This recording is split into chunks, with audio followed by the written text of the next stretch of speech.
comenzando entonces, así no nos quitamos más tiempo para esta mesa redonda titulada Actualidad de la teoría crítica de Jürgen Habermas, la democracia como proyecto inacabado. Bueno, vamos a esta mesa redonda, se organizó de una manera equilibrada, con un poco tratando de reflejar el espíritu del Congreso, con una profesora Regina Kreide de Alemania, Gianfranco Casuso de Perú y Ezequiel Ipar de Argentina. Escribimos un mínimo resumen breve, muy introductorio para contextualizar la propuesta de la mesa, y también vamos a hacer una presentación de cada uno de los expositores. Así que la idea un poco del panel de hoy es dar cita a tres reconocidos especialistas en Alemania, Argentina y Perú para examinar la actualidad de la obra del principal exponente de la segunda generación de la llamada Escuela de Frankfurt. Nos referimos, claro, a Habermas. Los ponentes discutirán la potencialidad de ideas centrales de la teoría crítica de la sociedad habermasiana, la tesis de la colonización del mundo de la vida, las transformaciones en la esfera pública, la ética del discurso, entre otros, para reflexionar acerca de las derivas del capitalismo neoliberal y los modos a través de los cuales el mismo hackea a las democracias contemporáneas. Cada uno de ellos trabaja hoy problemas contemporáneos de nuestras sociedades y inscriben sus lecturas del legado de Habermas en problemáticas situadas. Por lo tanto, nos interesaba de sobremanera poder también compartir este espacio para pensar maneras de leer y maneras también de pensar con los autores, pero a partir de problemas concretos y situaciones materiales históricamente determinadas. Entonces, dicho eso, vamos a hacer una presentación. Lo que quedamos, si están de acuerdo, es comenzar por Gianfranco, y luego Regina y luego Ezequiel. Así que vamos a presentar a Gianfranco, muchos de ustedes ya lo conocen. Estoy buscando un segundito acá. Bueno, Gianfranco es profesor principal e investigador del Departamento Académico de Humanidades de la Pontificia Universidad Católica del Perú, doctor en filosofía por la Universidad de Frankfurt, con una tesis sobre democracia deliberativa y exclusión, bajo la dirección de Axel Honneth y Rainer Forst. Ha sido investigador invitado en el Cluster of Excellence de Formation of Normative Orders de la Universidad de Frankfurt y a su vez también en la Universidad Humboldt de la ciudad de Berlín. Actualmente es coordinador del grupo de investigación sobre teoría crítica de la Pontificia Universidad Católica del Perú. Y bueno, te paso la palabra a Gianfranco con el micrófono, así puedes arrancar. Les hago la presentación de los tres y podemos hacer así por un tiempo. Bueno, Regina es Regina Kreide, profesora de teoría política y social e historia de las ideas en la Universidad Justus Liebig de Gießen, Alemania. Estudió sociología, ciencias políticas y filosofía en la Universidad de Colonia, la Universidad Goethe de Frankfurt y la Universidad de Columbia de Nueva York. Entre 2001 y 2008 trabajó como profesora adjunta y profesora titular de ciencias sociales en la Universidad Goethe de Frankfurt. También fue profesora visitante del DAD en la Universidad de Antioquia, Medellín, Colombia, y en la Universidad de Zurich, Suiza. En otoño del 2009 fue profesora asociada y visitante y conferencista del Theodor Heuss en la New School for Social Research de Nueva York, y en 2014 profesora invitada en la Universidad Autónoma de México de la Ciudad de México. Y finalmente, Ezequiel Ipar es sociólogo por la Universidad de Buenos Aires, doctor en ciencias sociales por la misma casa de estudios y doctor en filosofía por la Universidad de San Pablo, Brasil. Es investigador del CONICET y profesor en el área de teoría sociológica en la Universidad de Buenos Aires. Actualmente dirige el Laboratorio de Estudios sobre Democracia y Autoritarismos de la Universidad Nacional de San Martín y el Grupo de Estudios Críticos sobre Ideologías y Democracia de la Universidad de Buenos Aires. Así que bueno, vamos a dejarle la palabra primero a Gianfranco, después seguimos con Regina y seguimos después con Ezequiel.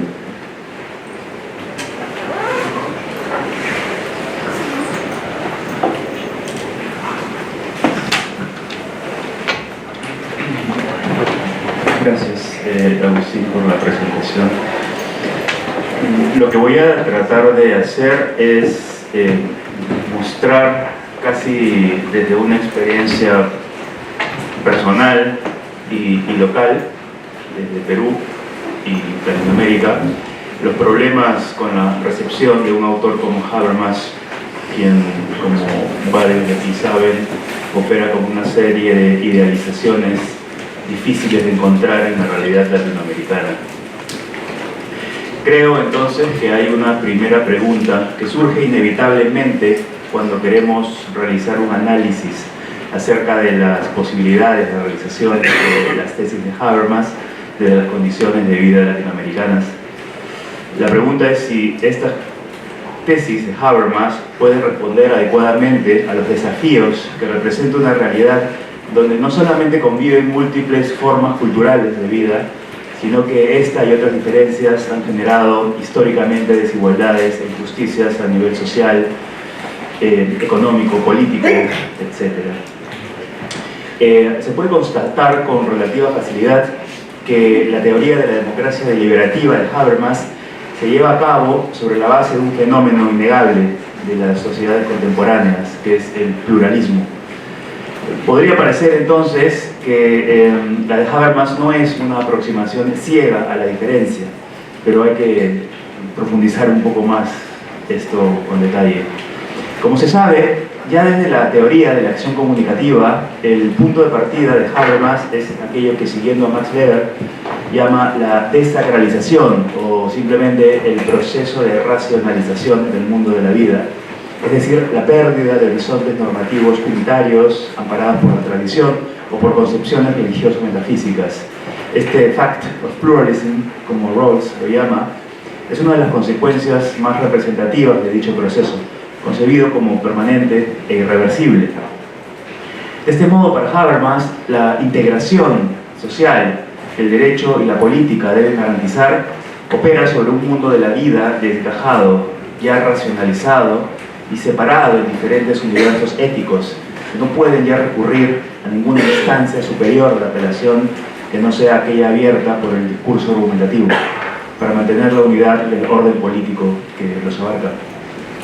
La pluralidad de este orden político, que este orden político afronta, es entendida por Habermas entonces como una pluralidad de concepciones del bien, de formas de vida, de universos éticos, de doctrinas comprensivas, etc., que de una u otra forma buscan ejercer influencia sobre la comunidad política que las abarca, llegando en algunos casos a amenazar la integridad de los miembros de concepciones éticas rivales.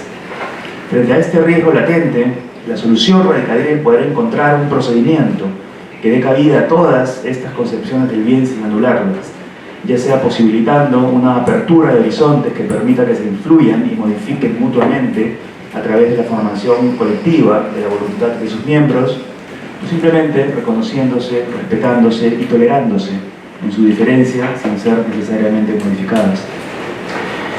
A pesar de las claras ventajas, esta concepción resulta problemática en contextos donde las principales diferencias, desigualdades e injusticias a subsanar no son exclusivamente de procedencia ética, en el sentido desarrollado por Habermas. Uno de los principales inconvenientes es que la concepción de Habermas presupone que dichas formas de vida han sido ya el resultado de procesos de racionalización y de autodescubrimiento, como aquellos asociados al surgimiento y al desarrollo de la modernidad en Occidente. Ella presupone, en otras palabras, que los miembros de los grupos en disputa se reconocen ya como pertenecientes a una determinada comunidad ética que comparte una serie de tradiciones, valores, creencias, nociones del bien, metas y un pasado común.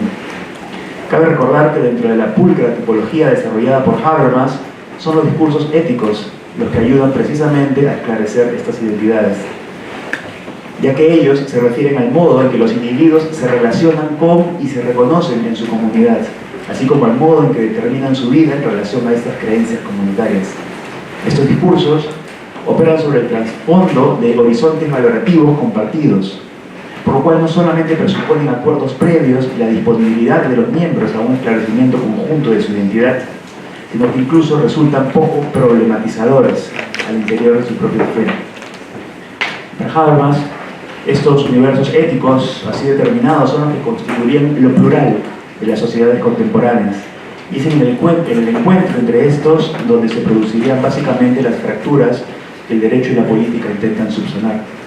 Frente a ello, la idea que sugiero es que dicho esclarecimiento y autodescubrimiento colectivo de la identidad a través de discursos parecería, antes como ahora, ser un requisito demasiado exigente en referencia a las demandas que grupos o individuos que en muchas sociedades latinoamericanas se ven a sí mismos como excluidos, la demanda que grupos o individuos que se ven a sí mismos como excluidos pueden hacer a la sociedad con el fin de superar esta situación. A partir de esas consideraciones puede percibirse un inconveniente complementario. Las problematizaciones en el fluir natural del mundo de la vida que dan lugar a los discursos argumentativos en general son caracterizados por Habermas más como disensos sobre un trasfondo más o menos estable que como conflictos en sentido estricto, puesto que estos últimos, los conflictos, solo serían considerados como la consecuencia extrema de un proceso de comunicación fallido, y no como el síntoma de un problema mayor que afecta a determinados individuos o grupos sociales a un nivel más que solo simbólico-lingüístico. Por lo demás, estos conflictos actuales, tácitos o latentes, están muy lejos de poder ser definidos como aquellos que se dan entre formas de vida éticas, plena o casi plenamente autoconscientes y poseedoras de límites claramente delineados. Así, si abandonamos por un momento el lenguaje de la democracia deliberativa, puede argumentarse contra esta posición que por lo general aquellos socialmente excluidos, entendiendo el término excluido en su sentido más amplio, ni siquiera tienen esta imagen tan completa de sí mismos, presupuesta en la noción del mundo de la vida racionalizada y establecida a través de discursos éticos, ya que ello, entre otras cosas, presupondría una formación de la voluntad y de la conciencia llevada a cabo bajo las condiciones de simetría y reciprocidad exigidas por las reglas del principio del discurso. Y esto último, a su vez, presupondría naturalmente que su participación en dichos discursos está garantizada o ha sido ya garantizada en el pasado. Como se sabe, estas reglas tácitamente aceptadas, según Habermas, por todo aquel que elige participar en un discurso son las siguientes. La primera es: cada sujeto capaz de lenguaje y acción puede participar en discursos. La segunda: todos pueden problematizar cualquier afirmación, introducir cualquier afirmación en el discurso y expresar sus puntos de vista, deseos y necesidades. 3. Ningún hablante puede ser impedido, ya sea por coacción externa e interna al discurso, de percibir los derechos afirmados en 1 y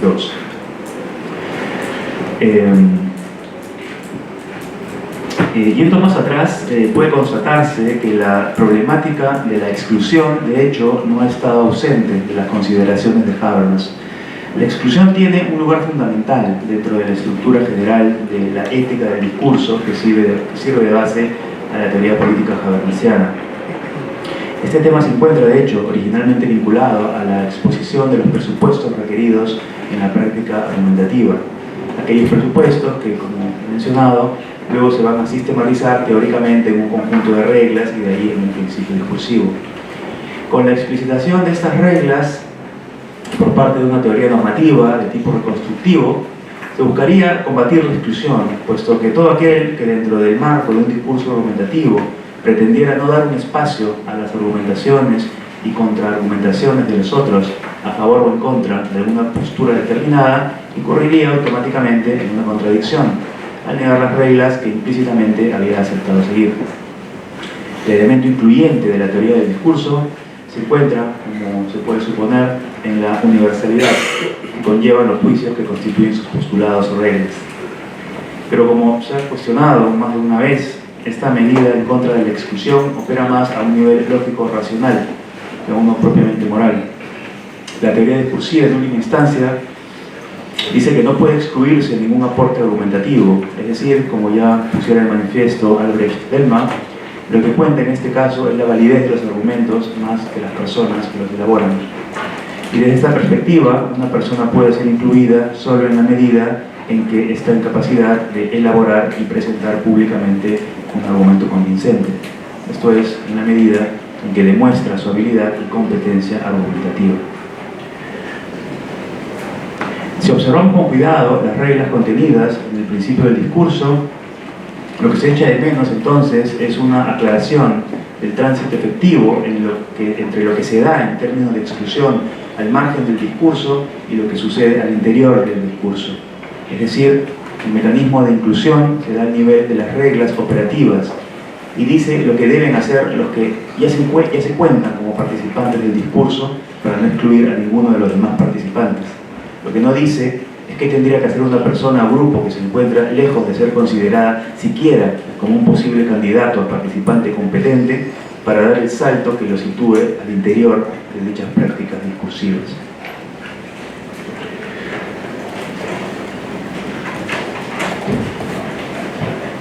Este tipo de cuestionamientos, que más que críticas a los cimientos de la teoría de Habermas, han solido ser considerados como demandas para profundizar en aspectos poco explorados en su teoría deliberativa, apuntan, de hecho, a la ausencia de una tematización de la dinámica inclusión-exclusión, con todas sus ventajas y aportes frente, por ejemplo, a una reducción economicista del conflicto social, el modelo ideal procedimental de comunicación que subyace a la teoría de la democracia deliberativa, conduciría a un modelo de inclusión igualmente solo ideal. Y en ese sentido, se necesita ser complementado. Esto es así porque la inclusión no es aquí considerada seriamente en su complejidad histórica, es decir, no como una serie de procesos desarrollados y fomentados a través de movimientos y luchas sociales que no necesariamente surgen o se desarrollan dentro de los estrictos márgenes de una deliberación normada y racional. En efecto, para esta aproximación, la inclusión parece ser tomada más como una suerte de requisito funcional para la correcta realización del discurso que como la meta social perseguida por una multiplicidad de actores sociales cuyos procedimientos y medios de expresión no siempre pueden coincidir con los de la argumentación racional. Y esto es especialmente claro en el caso de las distintas formas de expresión no argumentativa e incluso no lingüística de comunidades en países andinos o amazónicos, donde lo que se les exige como requisito para participar en procesos democráticos de toma de decisión termina excluyéndolos y sistematizando y legitimando decisiones en las cuales ellos de facto no pueden participar. A partir de estos problemas no tematizados en la teoría democrática de Habermas, desde mediados de los años 90, como es bien conocido, comenzaron a desarrollarse versiones de una política deliberativa que pudiese hacer frente también a los desafíos propios de regiones marcadas por profundas desigualdades y, por supuesto, servir a detectarlas en realidades que solo en apariencia eran justas, equitativas a nivel social, económico y cultural. Siguiendo esta línea, Iris Young, por ejemplo, sostuvo la necesidad de distinguir por lo menos dos formas de exclusión en relación a la deliberación. La primera forma de exclusión es externa y se refiere a la falta de acceso a los procesos argumentativos. Es a esta forma a la que Habermas alude con la fórmula «cada sujeto capaz de lenguaje y acción puede participar en discursos». Pero la segunda es más bien interna y se refiere al hecho de que aun cuando formalmente se incorpore a ciertos grupos o personas en los debates sobre temas de interés común, en la práctica estos pueden ser sistemáticamente excluidos durante el proceso deliberativo mismo. Es decir, aun considerando que todos los afectados tuviesen la oportunidad de participar en la argumentación, no habría forma de garantizar que el desempeño de todos sea similar, y más bien asumir esto podría llevar a la legitimación de resultados obtenidos en condiciones prácticamente asimétricas. En ese nivel interno, la exclusión se da por factores sociales y personales tan diversos como el modo en el cual se expresa una persona, cómo ella es percibida por los demás participantes en razón de su pertenencia a un determinado estrato social, su dominio o no de la lengua en que se lleva a cabo la discusión, sus costumbres, sus modales, etc. En otras palabras, más que al mero contenido material del argumento o elemento locucionario, a lo que se logra mediante el elemento ilocucionario, esto es, más que a la fuerza del mejor argumento, Esta segunda forma de considerar el problema de la exclusión se refiere a cómo este argumento es presentado, cómo es recibido por el resto de participantes y, no menos importante, cómo cada participante es percibido, definido o estigmatizado por motivos extraargumentativos y extradiscursivos. Naturalmente, el modo como un argumento se presenta depende de las características de la persona que lo presenta, y estas a su vez se basan en factores que difícilmente se dejan reducir a aquellas diferencias vinculadas tradicionalmente con un pluralismo de tipo ético. Así como empezó a hacerse claro en el momento en que las políticas de Estado dieron privilegio a los espacios públicos de discusión, los factores que pueden distorsionar la deliberación desde dentro no suelen ir asociados exclusivamente a la pertenencia de los participantes a identidades éticas singulares ya definidas de antemano y fácilmente reconocibles, y como tales simplemente deben ser incorporadas. Estos factores tienen que ver en realidad con las posiciones de las personas en un entramado de estructuras sociales no siempre conscientes o identificables, que son las que originan desigualdades y asimetrías en recursos, capacidades y en poder social, y de esta manera condicionan las oportunidades presentes y futuras de los miembros de la sociedad, de modo que la posibilidad real de articulación y expresión razonable de sus vivencias y experiencias al interior del discurso puede verse obstaculizada. Termino con unas breves reflexiones. Las tradicionales demandas sociales han dado lugar a otras nuevas ante las que la sociedad debe permanecer atenta y prestar oídos con los medios que la política y el derecho ponen a nuestra disposición. Muchas veces, no obstante, los marcos institucionales existentes resultan estrechos para canalizar esos nuevos tipos de demandas. Y esta estrechez ha sido precisamente una de las críticas más duras al modelo deliberativo de Habermas. El desplazamiento progresivo hacia las facultades de derecho de un Habermas que parecía haber perdido ya gran parte de su potencial crítico en favor de una propuesta institucional consistente, pero quizás demasiado restringida a las habilidades argumentativas de un público ilustrado, no hacía más que confirmar la percepción de su alejamiento de sus raíces críticos sociales y marxistas. Lo que parecía haber quedado del Habermas de los años 70 era, por otro lado, sometido al estricto escrutinio de posiciones postestructuralistas, marxistas de diverso tipo, feministas, entre muchas otras, que en los años 90 comenzaron a adquirir relevancia en sectores no poco importantes de las ciencias sociales y las humanidades.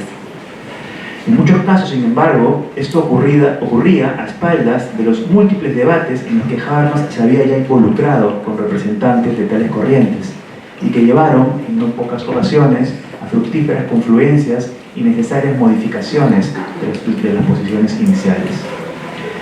En todo caso, la historia de la recepción de la obra de Habermas en Latinoamérica y en Perú en concreto ha mostrado que si bien una teoría deliberativa como la que él diseñó en los años 90, con el énfasis puesto en los procedimientos institucionales como garantía de inclusión democrática, puede resultar insuficiente a la luz de la rapidez con que se desarrollan nuevas formas de protesta social en la actualidad.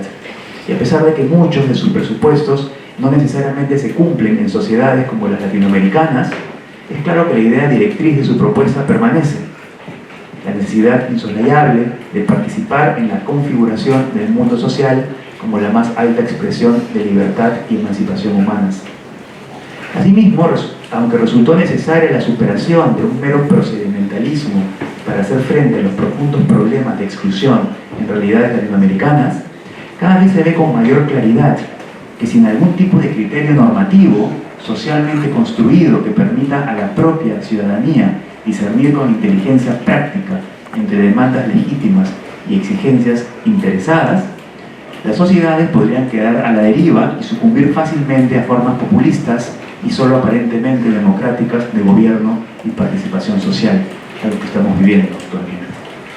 En un tal contexto, donde la crítica podría tornarse en la expresión caprichosa, irracional y carente de parámetros del arbitrio de particulares, empieza a cobrar nuevamente urgencia la posibilidad de una construcción colectiva de voluntades mediante procesos de deliberación que favorezcan la inclusión y la no menos necesaria confrontación de las distintas perspectivas sociales involucradas.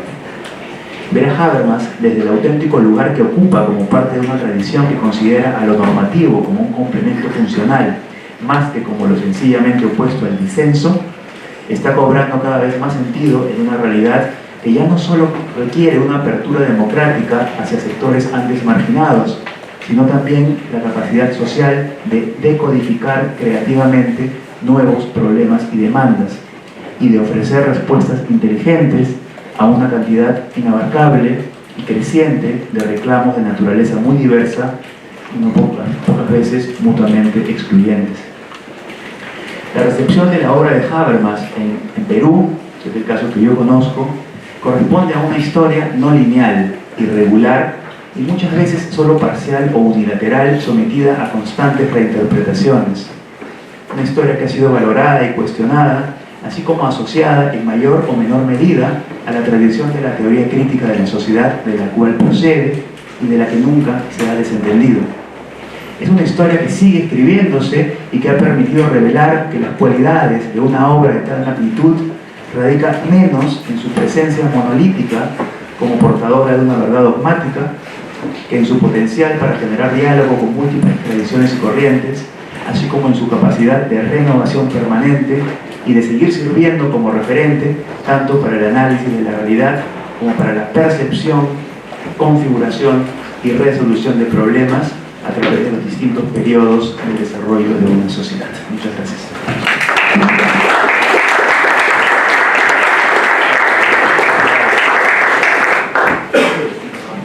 Bueno, seguimos entonces con las exposiciones de la mesa redonda y le damos la palabra entonces a Regina, que va a presentar un trabajo titulado Procesos de aprendizaje dialéctico y democratización de la filosofía. Entiendo, Regina, que vas a leer en inglés o castellano. En inglés, y nosotros vamos a tener la posibilidad, ella tradujo el texto para que lo podamos ir siguiendo mientras ella va leyendo su trabajo. Así que bueno, hola. First of all, I would like again thank all the organizers for making this tremendous event possible. It's getting better and more exciting every day. So thank you for this. Also, I would like to say I'm very sorry that I arrived half an hour late. I underestimated the traffic jam, so sorry for that. And you can see the translation. It's a Spanish translation, however, it's just an artificial intelligence translation.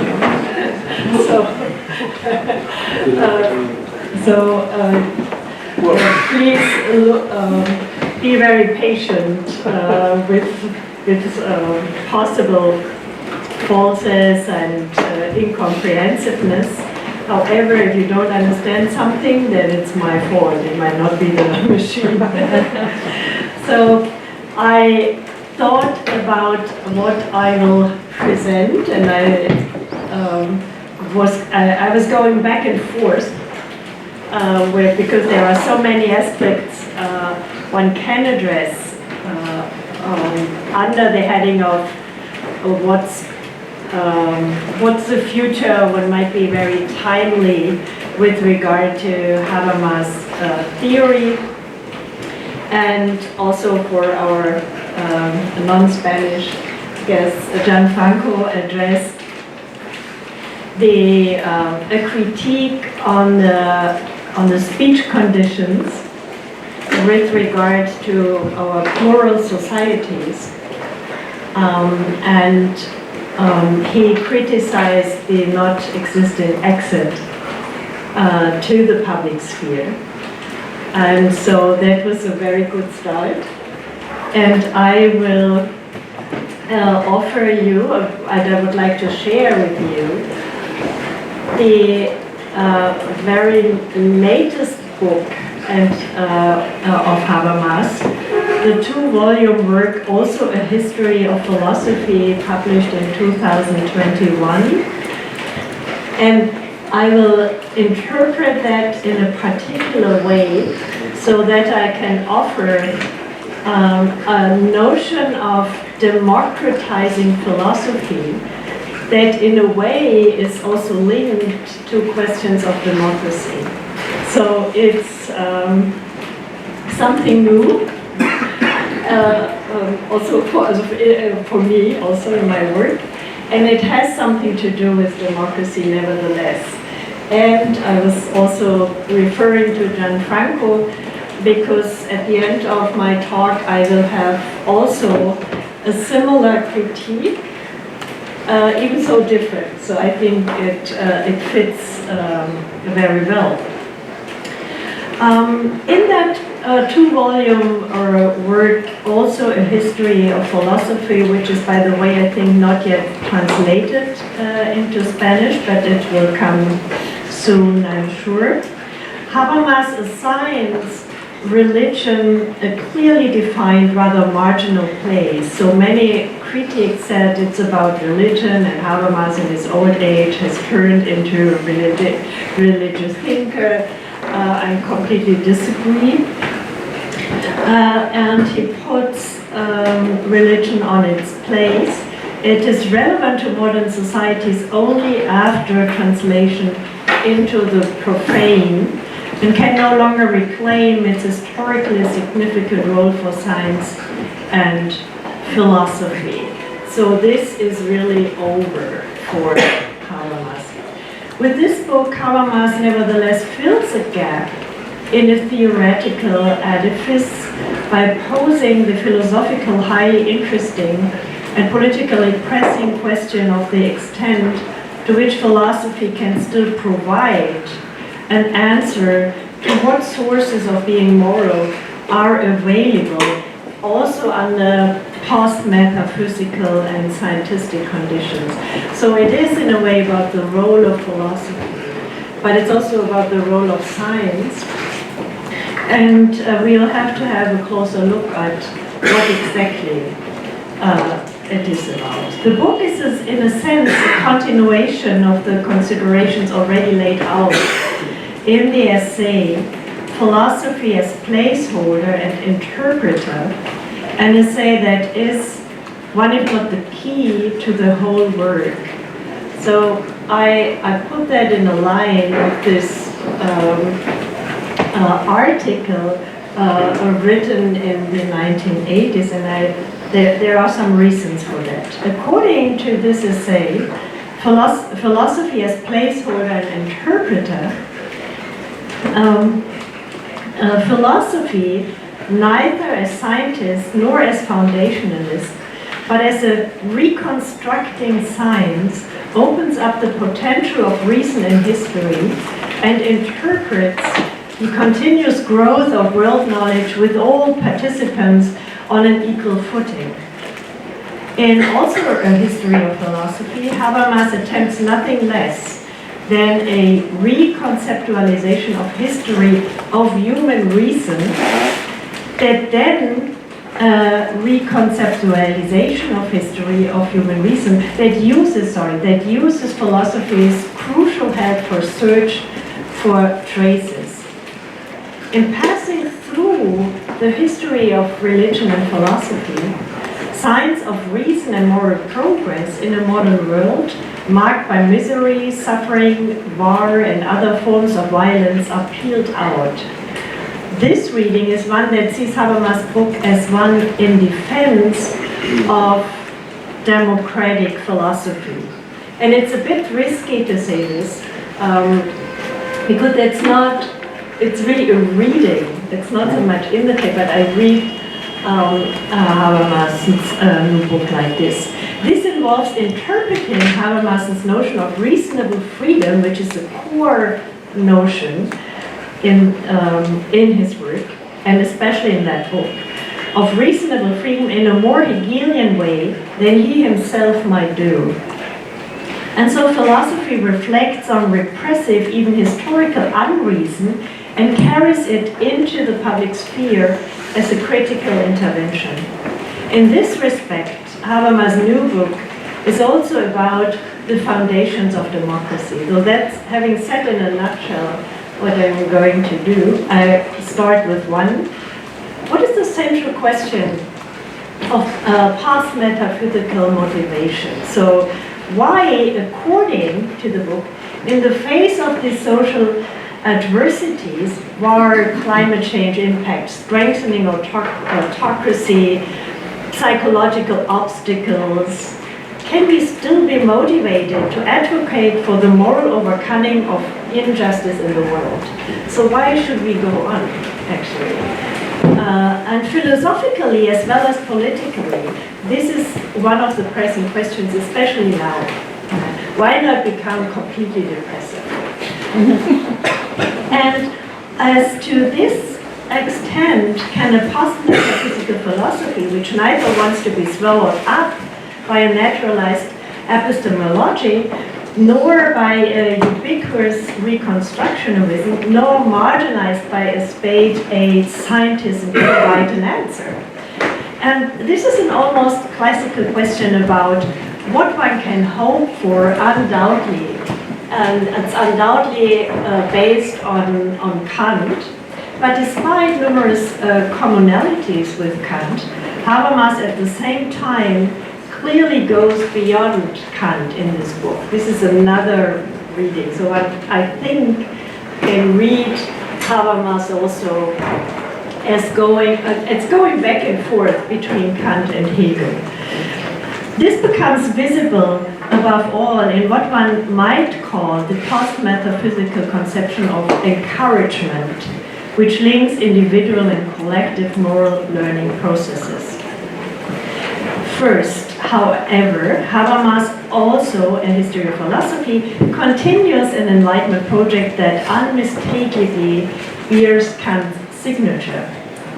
Both share the view that oughtness and moral respect, while valid, do not provide sufficient explanations for normative actions. It's precisely at this point that the two then take different paths.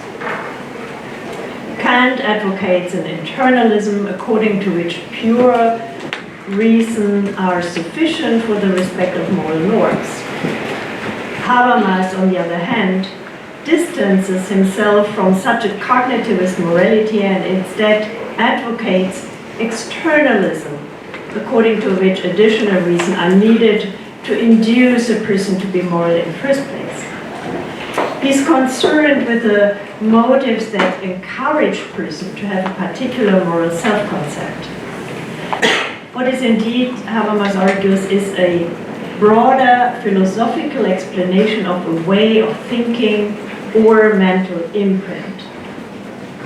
Say, a mindset that encourages the use of one's reason. So thus the book moves away from the question of why one should be moral and turns instead to a search for the sources of moral encouragement. And those sources lie, as I said at the beginning, no longer in religion, but in philosophy itself. But not in a kind, but in a very kind of philosophy. So not all philosophical approaches are very helpful for answering the question why one should go on with fighting for something like freedom, injustice, and so on. There is at least one large-scale shift from Kant to Habermas.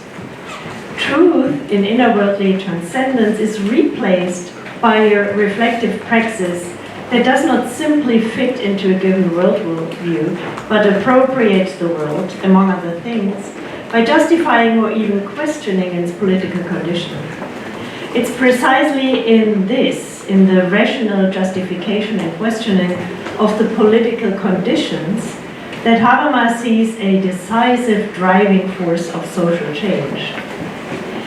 In an almost archaeological manner, he uncovers the history of mankind and that's also the reason why it's 1,400 pages, which leads him to the conclusion that people understand themselves as autonomous rational beings when they recognize each other as such. Therefore, and against structural and actor-specific resistances, they trust in the possibility of making the world a better one. It's the historically developed self-understanding of being an autonomous being of reason that carries us beyond any kind of doubt whether individual interest might not be preferable to be moral after all. At this point, the question arises how exactly the insight into historically found reasonableness in the here and now can motivate us to do something in the future. Habermas cites two motivating aspects. There are more, but I just mentioned here two. First, he recognizes in the genealogy of reason, which he traces from the Access period to modernity, a constant that makes us trust that we can, in principle, arrive in shared, reasonable solutions to problems. With a long walk through the history of philosophy, he wants to show that already since the Access ages, around the 6th century before our time counting, in all advanced civilizations of that time, Buddhism, Taoism, ancient Judaism included, a desacralizing of rules, and at the same time an emergence of reasonable freedom had occurred. So this is the historical reconstruction he's offering. Religion and philosophy diverged, said goodbye to a confusing number of divine powers, and developed dualistic worldviews divided into the ecclesiastical and the secular rule. This laid the foundation for the emergence of a cross-cultural conception, and that is the universalist rational freedom. So this is how he tries to reconstruct in history this universalist rational freedom. In universal reasonable freedom, Habermas sees, secondly, the mainspring of individual as well as collective moral progress. In moral progress, which he identifies in particular in the growing universalism and the increasing inclusion of freedom rights, he sees an encouraging development that shows that despite all the already named historical obstacles, there are nevertheless more far-reaching gains of freedom, and this for more and more people worldwide. One can therefore, so the installation, also assume similar developments for the future. So because we discovered it was there, and people experienced that more and more, we can hope for that is being can be achieved also in the future. The genealogy of reason and moral progress do not appear here simply at normative insinuations, but in an Hegelian fact, as facts of history. And I mean, that is also the move, these are facts of history. They are historically picked up achievements in those efficacy that can trust, but which must be defended. This alone must give us confidence to continue working to change the world. So that's the second argumentation. Because those are already facts of history, we can rely on them, and then this carries us on to future resistance. Second point, and I have another 4 pages on the second point, democratic philosophy. And yet, doubt remains about the extent to which a post-metaphysical strategy of encouragement reconstructed from an optimistic view of the development of history and relying on the realization of reasonable notions of freedoms in institutions are actually viable. For even if we understand ourselves as autonomous rational beings and consider that there are historical examples of moral progress, it's not conclusively clear why we should reasonably assume that this development will continue. So how? I mean, can we make the judgment that because we found it, it might be there in the future still? Are not the signs currently pointing to regression? And Rahel is dealing with that problem in her new book.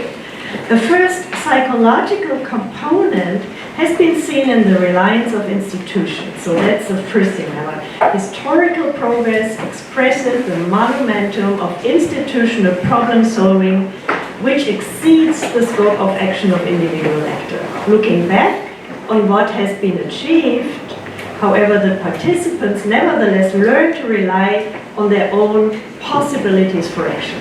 So that's one defense Habermas offers. Second, such a form of psychological encouragement is reinforced by the idea of mourning the loss of earlier moral approach. Inspired by Walter Benjamin, one can say, this makes use of the imagined dystopia of a world in which progress is lost. So that's the second argument one can make here, dealing with Walter Benjamin. Third, in the very conception of reasonable freedom lies itself the potential for a motivating force. How? Although interpreted differently in philosophy over the centuries, for Habermas, reasonable freedom means at its core that we are rational beings whose life have an open future horizon. This is not easy right now, open future horizon. I mean, Mark Fisher, a British cultural scholar, died much too early. He said, well, we are facing in our time that especially cultural future is closed, whereas the technical future is the one we have kind of development after all, but only there. So nevertheless, it's a really important argument one can make. But the main argument in Habermas seems to be this. Another source of encouragement lies in the democratization of philosophy. Philosophy can, under certain conditions, encourage itself to be moral. Why? In philosophy as placeholder and interpreter, Habermas was concerned, among other things, with exposing the domination function of philosophical fundamentalism, and this was the thesis he shared with neo-Marxist ideology critique, as well as with Michael Foucault's post-structuralism, and with Derrida and John Dewey's neo-pragmatism.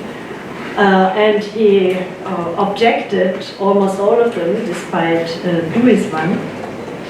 And also this philosophical discussion about philosophical fundamentalism is no longer very interesting. But Habermas has never seen philosophy in the role of master thinkers as a privileged usher for other science, but has pulled the tooth on it for processing a character of historical domination.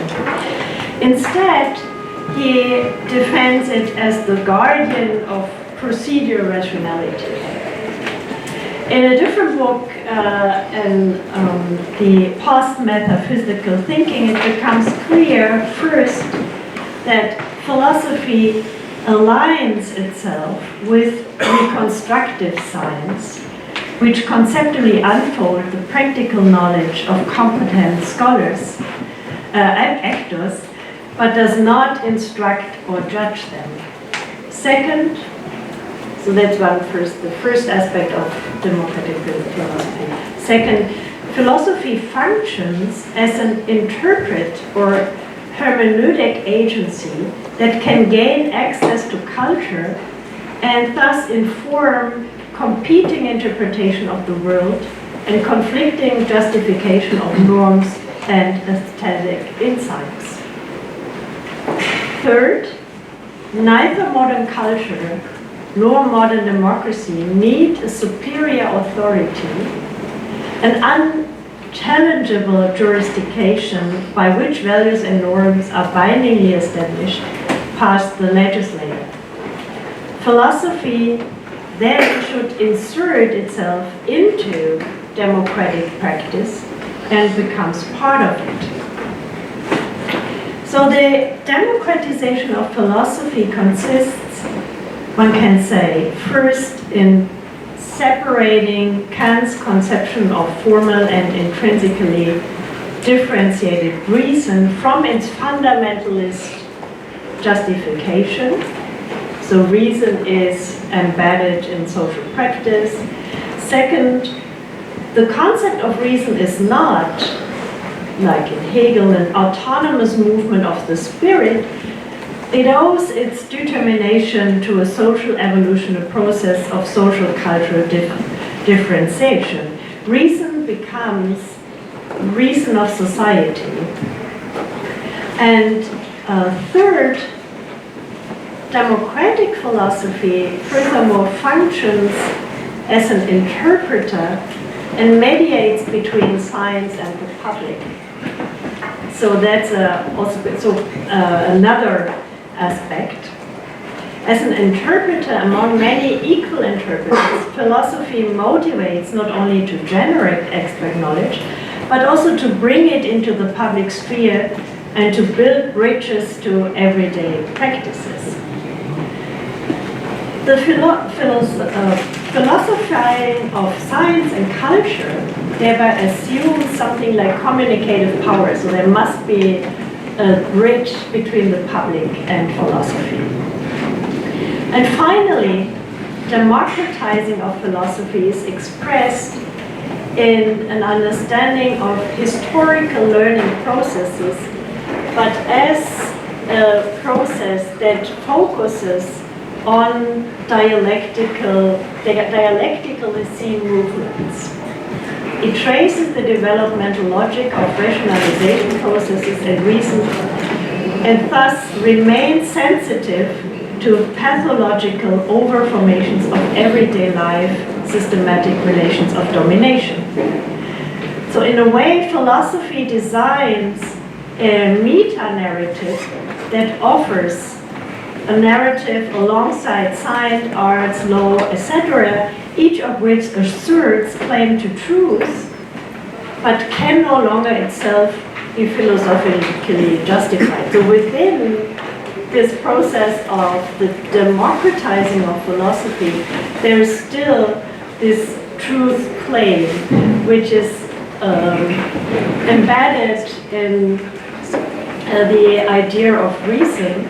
But now, and this is the last point I would like to make, this needs to be understood as well in a dialectical way. And this is something of what I think that Habermas in this later book has not really developed. But it's not as easy. It goes a little bit back to our discussion yesterday. One question, so third, the dialectic of reasonable freedom. One question posed at the outset about the universality of reasonable freedom remains unanswered and requires closer examination. And the answer is the following. Who is actually motivated by communicative power to be committed to reasonable freedom? And Habermas' theory of counterfactual encouragement not only points beyond these earlier reflections, it also has both philosophical and political significance in a time of decline of the liberal world order in which are we in the middle of. It is the more surprising that a systematic view of the social and political conditions that prevents reasonable freedom does not play a supporting role. The formation of reasonable freedom depends on favorable or accommodating cognitive and social conditions, but if we live in a world in which those conditions are so much degrading, how are the most difficult conditions imaginable that prevent the efficacy of reasonable freedom theoretically? How can that be theoretically integrated? So, would it not be more effective if it were designed in such a way that it would appear even in the sign of massive unreasonableness? So another question, where is the unreasonableness in this historical reconstruction Habermas offers? And one can now, to go back to our discussion of last night, could now take it away, in a way easy and saying, well, Habermas missed here the post-colonial point, but I would like to say it's not that easy. It's not so easy to just say, oh, he hasn't done this yet. And for Habermas, he's never tires of pointing out that these exceedingly important productive and consequential discourses take place precisely under the conditions of the kind of post-metaphysical thinking he is investigating and benefiting from it. And he probably would also say this to Gianfranco, that it's about the conditions built in language argumentative practice just to show what's missing. So saying alone, well, it's not post-colonial enough, doesn't help. Just last words. Max Horkheimer and Adorno, they faced with the horrors of National Socialism, denied a teleological progressive development dynamic of reason and focused more on signs of historical injustice and regression. And of course, Habermas mentioned both. Of course, he sees this problem. Speaking of the ever-present possibility of the moral disintegration of an entire nation that has considered itself civilized by the standards of the time. And although one can say Habermas is very aware of the abysses of reason, it seldom comes to his attention that the formation of rational freedom was accompanied from the beginning by its opposite, the negation of freedom and the inclusive reason, the annihilation of large parts of indigenous population, the colonization of all parts of the world, the trafficking in human beings testify then as now to the dialectics of reasons. It is this sensitivity to the other sides of reason, of the interplay of scientific reason and annihilation of Enlightenment thinking on lightening of liberties for world trade and colonization at the same time, that reveal that Habermas' reconstruction is in a way not dialectical enough. What would the narrative look like if he had been systematically told from the perspective of the reason but subjugated subjects, and if one could then possibly see that the emergence of reasonable freedom was accompanied by the acceptance of unfreedom. So, on the one hand, for example, the League of Nations was an inclusive project, an important instrument on the way to a post-colonial world society. On the other hand, the integration of post-colonial states proceeded under unequal conditions and produced a hierarchization of sovereign state along the firmly established colonial spheres of influence. Formerly colonial claims to domination were re-established by international law. Now, philosophy directs the gaze to literature in which the movement of the concept emerges, Habermas says. And in this context of the materialist and historical embeddedness, especially in the course of the emergence of institutional systems, this might be a response to the crisis.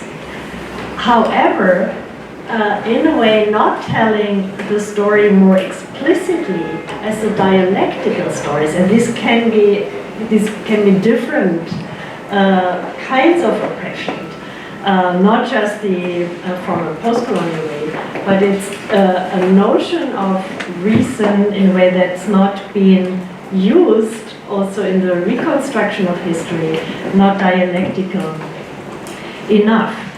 The higher the hurdles of the use of reason that philosophy points out, the more powerful is the encouragement to confront and overcome them. So that, having said that, that makes also a difference on how we get encouraged in overcoming the situation. The recognition and institutionalization of rational freedom are the pacemakers of progress, but they can also, as Adorno and Benjamin have shown, turn into their opposite and be the impetus for regression. The philosophizing of society began and begins with the rebellion against the misguided life. Democratic philosophy tells the story as liberation, but precisely also from the point of view of the enslaved subject, which recognizes how thin the ice on which we move as rational beings is. It seeks an adequate description of the movements of oppression and liberation without abandoning the truth content that lies in rational practice. And it arrives at these insights in the mediation between the scientific system and the public spheres. And this is what democratic philosophy can offer us. And of course, there's also need to talk about the obsolencies of the public spheres that prevent this kind of exchange that democratic philosophy and the public sphere can offer to us.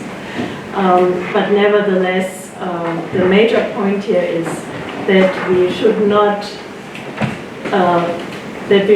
give up on reasonable freedom, but we need to be aware of a dialectic notion of reasonable freedom. Thank you. I'm sorry for.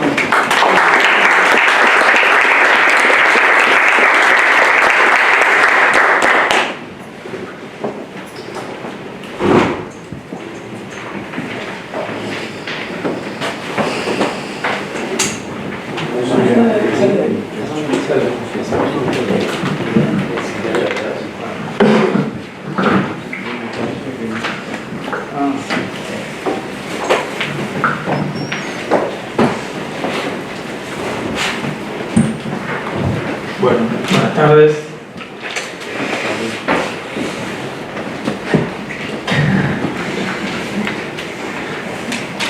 Buenas tardes.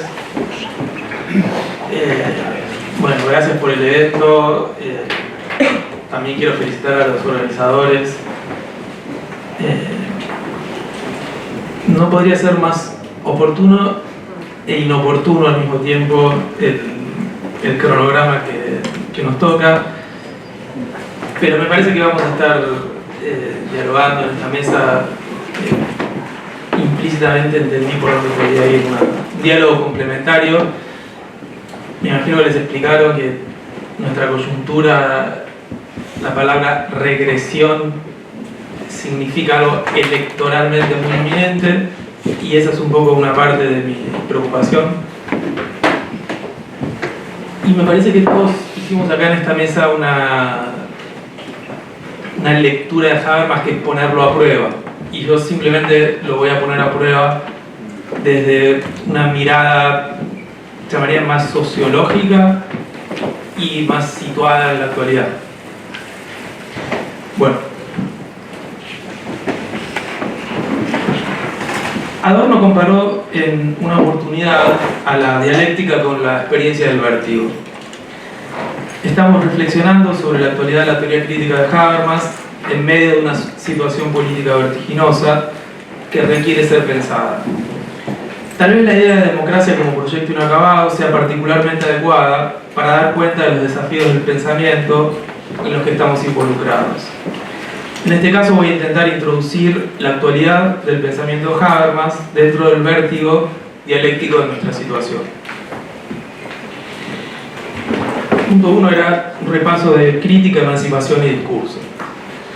Cuando reflexionamos sobre los conceptos de crítica y emancipación en el campo de las ciencias sociales, intuitivamente podemos hacernos una idea de la relación que vincula estos dos conceptos. De hecho, al reconstruir procesos de crítica social, entramos en conexión con prácticas o proyectos emancipadores, por más ambiguos o graduales que estos sean. Lo mismo sucede en el sentido inverso de esta relación.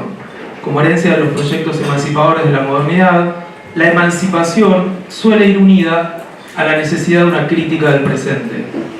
Sabemos que criticar no significa solo realizar la actividad intelectual de dudar, poner en cuestión o juzgar, sino que implica también la actividad de oponerse, rechazar o poder decir no. Toda crítica señala que algo debe cesar y por lo tanto llama la atención sobre algo que debe ser transformado.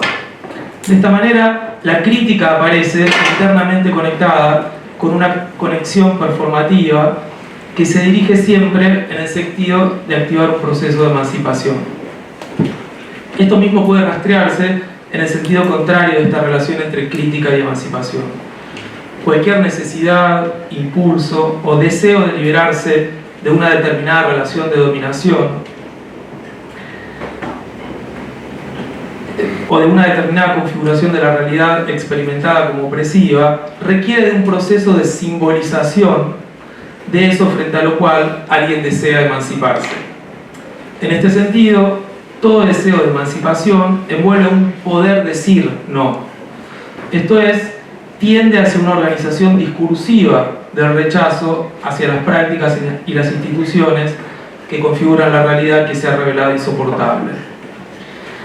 Si estas son las coordenadas generales, entonces, del impulso que moviliza las orientaciones en el campo de la teoría crítica, ¿cuál es la inflexión que realiza Habermas con su particular concepto de discurso y cómo podemos considerar su actualidad?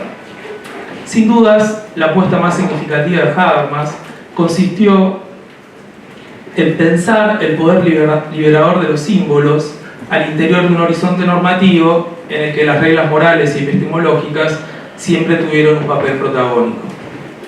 A las investigaciones morales y epistemológicas, Habermas las introdujo en su concepto sociológico de discurso portador de pretensiones de validez racionales, que son los conceptos elementales de su teoría de la democracia deliberativa. En la teoría política, esto implica, como lo dijo Gianfranco, una primacía del discurso argumentativo por sobre el discurso retórico o estratégico y la preocupación por un sistema de derechos fundamentales que exigen a los sujetos políticos la capacidad de abrirse al otro en la relación pragmática de la comunicación a través de una disposición inclusiva y tolerante. Este tipo de énfasis normativos y estas apuestas teóricas le han valido a Habermas sucesivas críticas. Las resumo en dos grandes tópicos. En primer lugar, las críticas que dicen, o las críticas que señalan, el modo en el que se realiza y el alcance que le asigna Habermas a sus investigaciones normativas.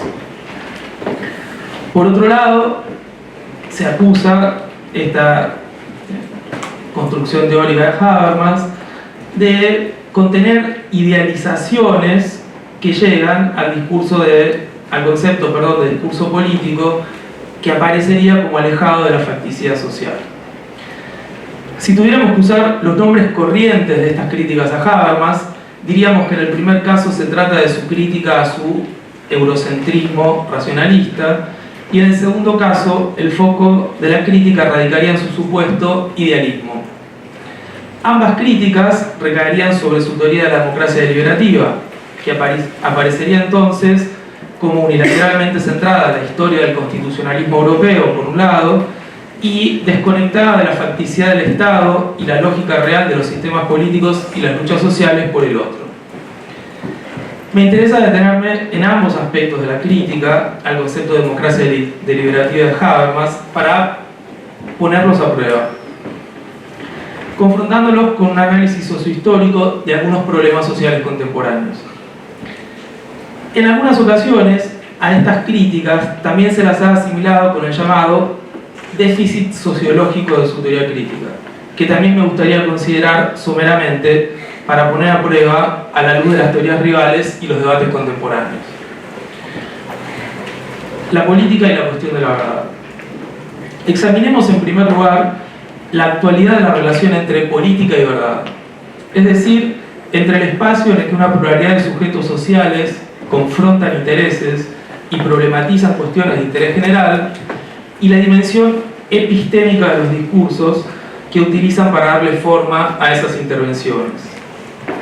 Durante mucho tiempo se anticipó un definitivo eclipse de la cuestión de la verdad en el campo de la política, ya sea por el creciente desinterés de una ciudadanía apática o por la intrínseca insuficiencia de los medios disponibles para producir socialmente un discurso verdadero. Esto es, un discurso capaz de ser aceptado como una representación provisoriamente adecuada de una realidad compartida. Sería largo ahondar en las tesis que pronosticaban el fin de la cuestión de la verdad en la política o que directamente consideraban a este vínculo como un vínculo indeseable.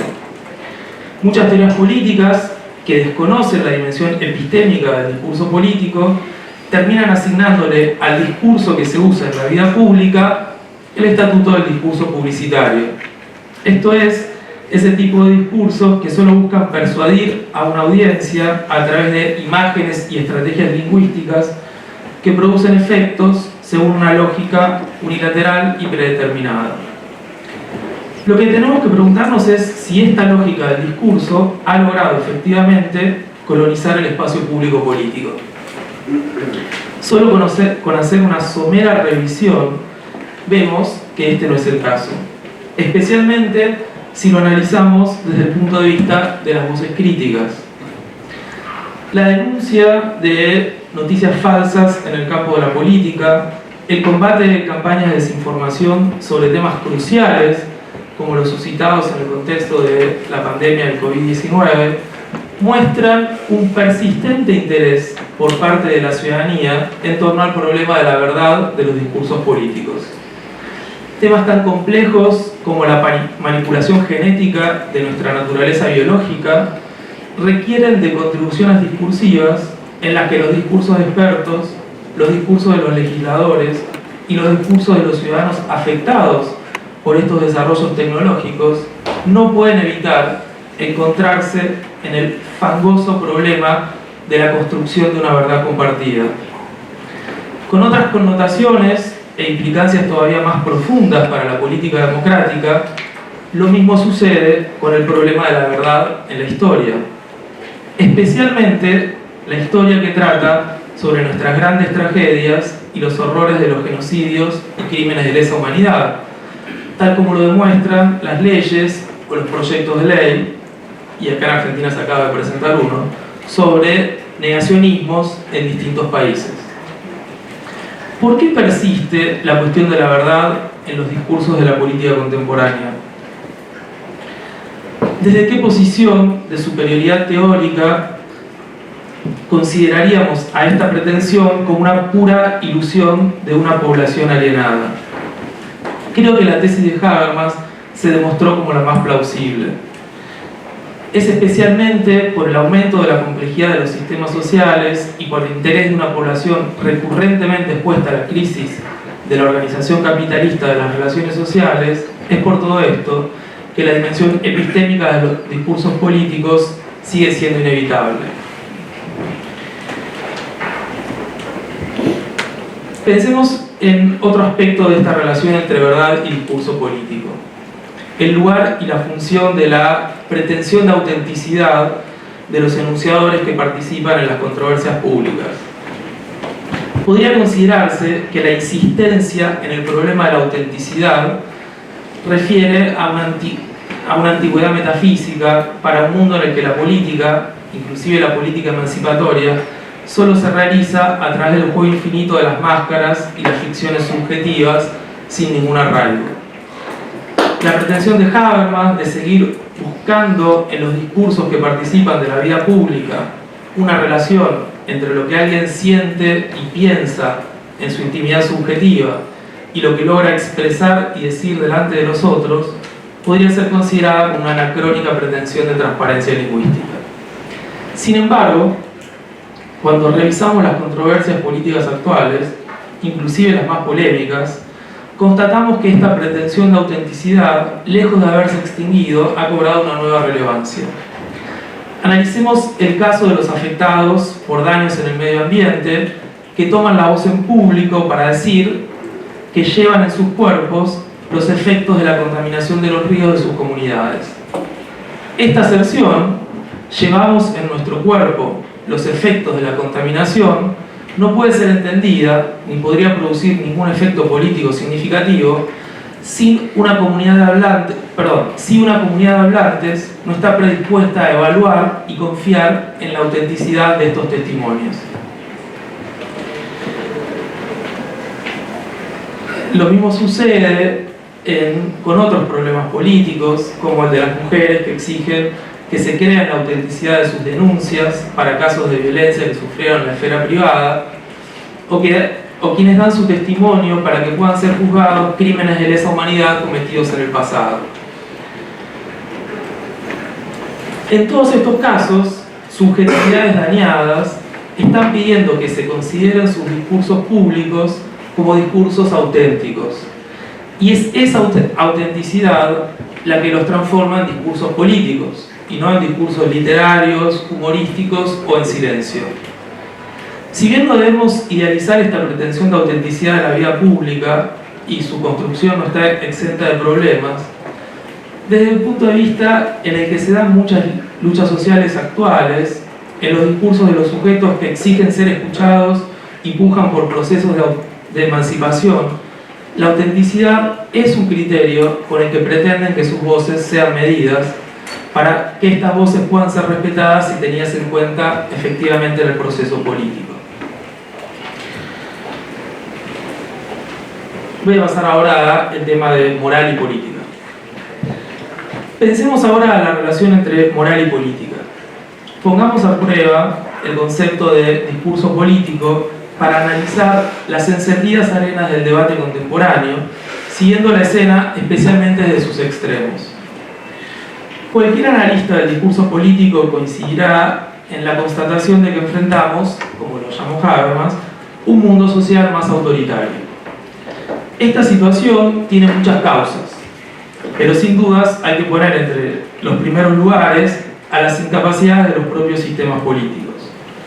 En un contexto de múltiples crisis, las respuestas a las demandas sociales legítimas han sido lentas, paliativas, y en no pocos casos los sistemas políticos han empeorado la situación original desde la que se partía. Existen también severos y muy justificados problemas de confianza sobre el poder de las autoridades y los servidores públicos, para no hablar de la enorme dificultad que tienen las fuerzas políticas para abrir un horizonte temporal hacia el futuro que resulta razonablemente atractivo para la ciudadanía. No obstante esto, frente a estas evidentes insuficiencias del sistema político, en la esfera de la comunicación política han aparecido respuestas o canalizaciones para este malestar y esta desconfianza que merecen un tipo de explicación diferente al de la mera conexión causal entre hechos y sistemas sociales. Analicemos las recientes declaraciones del expresidente Donald Trump en una convención del Partido Republicano, en la que se refirió al conflicto en Medio Oriente con los siguientes términos. Cito a Trump: Estados Unidos está con los israelíes en su misión de asegurar que jamás sea diezmado y que todas esas atrocidades sean vengadas. El conflicto entre Israel y Hamás no es un conflicto entre lados iguales, es una lucha entre la civilización y la barbarie. En la misma convención, el senador republicano Tim Scott sentenció: necesitamos una quimioterapia cultural para luchar contra este cáncer. A pesar del terror de estas palabras, este tipo de discursos ya no nos sorprenden, porque esta semántica del exterminio y los conflictos excluyentes ha crecido y se ha viralizado en la comunicación política. En la campaña política que está terminando en nuestro país, la candidata del partido de la derecha llamó a exterminar de la vida pública a sus adversarios políticos. Y los discursos del candidato de extrema derecha, que ha pasado al balotaje del próximo 19 de noviembre, son difíciles de reproducir si uno desea mantener el decoro que exige el uso del lenguaje en este evento. Entonces, ¿son estos discursos políticos democráticos? ¿Qué tiene para decir la teoría crítica frente a este tipo de emergencias discursivas? Sabemos que debemos seguir aquí el viejo consejo de un filósofo del siglo XVII, Spinoza: no reír, no llorar, entender. Pero para entender lo que se pone en juego en estas discursividades autoritarias, inclusive para poder describirlas de esa manera como discursos autoritarios, necesitamos un concepto de espacio público y discurso político democrático que retenga algún débil pero trascendente fundamento moral. En este caso, para seguir reconstruyendo el concepto de discurso político democrático, contamos con los extensos estudios de Habermas sobre cultura política. Quiero citar un pasaje de el otro de sus últimos libros, Nuevas transformaciones del espacio público, donde Habermas dice lo siguiente: el núcleo moral de la política liberal consiste en la voluntad de los ciudadanos de reconocer recíprocamente a los demás como conciudadanos y colegisladores democráticos dotados de igualdad de derechos. Esto comienza con el respeto a los adversarios políticos en un espíritu abierto al compromiso como oponentes y ya no como enemigos, y continúa más allá de los límites de las diferentes formas de vida étnicas, lingüísticas y religiosas, con la inclusión recíproca en una cultura política compartida de extraños que quieren seguir siendo y respetándose como extraños el uno al otro. Una cultura política liberal, cierra de esta manera su idea Habermas, no es un caldo de cultivo para actitudes libertarias. Requiere una orientación hacia el bien común, aun cuando no se trate de una que haga demandas excesivas a sus destinatarios. Cierro la cita.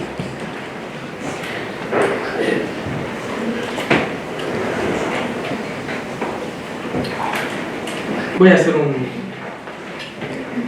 así no excedo también con el uso del tiempo, ya estamos. Otro aspecto de la relación entre moral y política tiene que ver con una mirada más estratégica que tuvo Habermas al orientar el planteo teórico de esta cuestión. Cuando desarrolla el contenido normativo del discurso político, Habermas siempre le asignó especial importancia a la relación entre los discursos sociales y el derecho, como también mencionó Jean-Franco. La conexión entre discurso y derechos que reconstruye Habermas al interior de su teoría de la democracia traza los frágiles puentes que conectan a la formación libre e inclusiva de la opinión y la voluntad pública con recursos estratégicos capaces de intervenir eficazmente sobre los límites que imponen los sistemas sociales de la economía capitalista y la burocracia estatal. Y ese recurso es el derecho. A la vez, las críticas al derecho, tanto las que se realizan desde el punto de vista empírico como las críticas teóricas al derecho, solo se han demostrado útiles cuando se adopta de alguna manera este punto de vista reconstructivo que trazó la posición teórica de Habermas. Para citar solo un ejemplo, inclusive una crítica radical al derecho, como la que realizó recientemente Christoph Menke, solo puede ser leída como una contribución a los debates filosóficos políticos contemporáneos, en tanto pie interno de la relación entre derecho moderno y discurso político. Esto es como una autorreflexión del discurso sobre el derecho. Con este enfoque hacia la relación entre normatividad y política, tenemos otro aspecto del concepto de discurso político de Habermas, que podemos usar para corregir la recomendación de Spinoza, que había sido formulada en una época también saturada por prejuicios sociales y autoritarismos. Podríamos hacer esta corrección del siguiente modo: no reír, no llorar, entender, exponer al escrutinio público las estrategias de los nuevos autoritarismos y legislar para cuidar la cultura democrática. Un último elemento me gustaría mencionar antes de concluir, que tiene que ver con el modo en el que Habermas persiste en combinar el terreno de la crítica con el de la investigación social. Me refiero particularmente al modo en el que Habermas ha vuelto a analizar las potencialidades, pero también las amenazas que se cierran sobre la esfera pública democrática con el acelerado proceso de cambios tecnológicos en la comunicación social. Este último trabajo, que recoge y proyecta 50 años de investigación empírica y teórica en el campo de la cultura, la economía y las tecnologías, nos sorprende con una interesante interrogación sobre los efectos de la digitalización en las sociedades democráticas. Y esto me pareció brillante, o sea que un autor con la edad que tiene Habermas se esté preguntando por los efectos de la digitalización en las sociedades contemporáneas. La primera mención que quiero hacer a este libro, Nuevas transformaciones en el espacio público, tiene que ver con el estatuto que Habermas le asigna al cambio de la digitalización. En este texto, Habermas sostiene que la digitalización, cito, es el evento más significativo desde la creación de la imprenta. De este modo, nos advierte sobre posibles transformaciones radicales del propio concepto de discurso que aquí estuvimos tratando de reseñar. Es decir, su propio concepto de discurso político puede estar siendo sometido a transformación por este proceso de digitalización de las sociedades. En la mayoría de los ensayos de este libro también resulta evidente que el centro de la preocupación por la digitalización está puesto en el análisis de sus efectos sobre la constitución de la voluntad política democrática.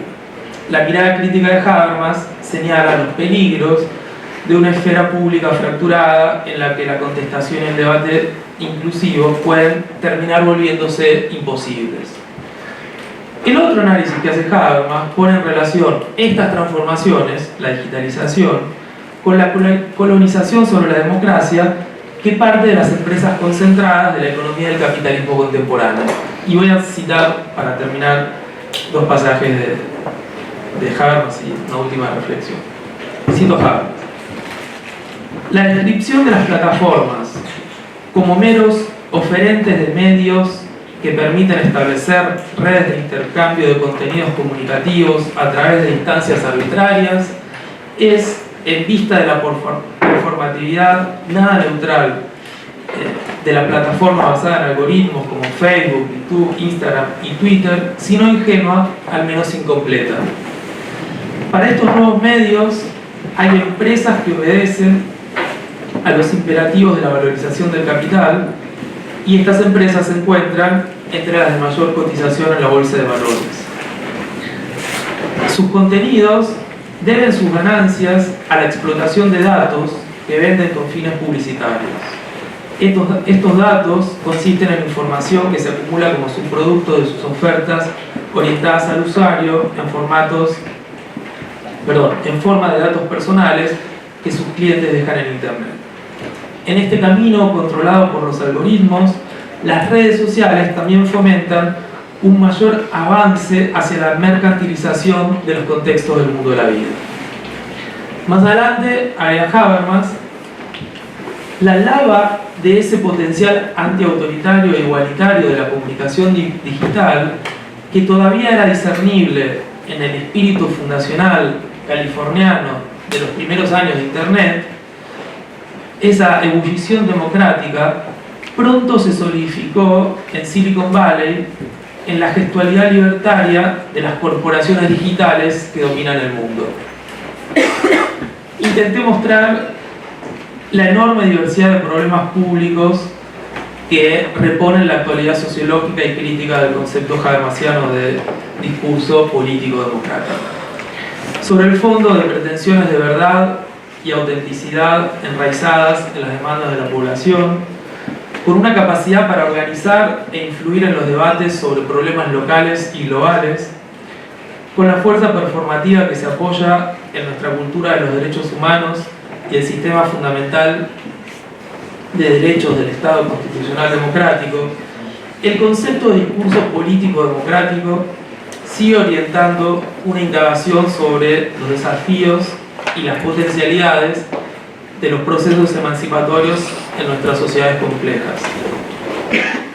En esta situación oscura y vertiginosa, creo que estas ideas siguen teniendo una sorprendente actualidad.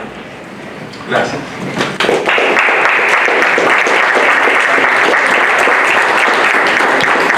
Gracias, Ezequiel. Bueno, dado que arrancamos 30 minutos más tarde, vamos a tomarnos unos minutos también para poder habilitar un espacio de reacciones mutuas entre los expositores y expositoras, o también comentarios y preguntas de parte del público. En algún punto, tanto por los textos que trabajaron de Habermas, así como por las problemáticas que se fueron como reseñando, hay una fuerte pregunta por la actualidad del pensamiento de Habermas y los límites incluso también de su propio pensamiento para pensar problemas concretos de nuestras sociedades. Así que no sé si los expositores quieren hacer algún comentario de las exposiciones, o habilitamos lugar a preguntas y a comentarios del público.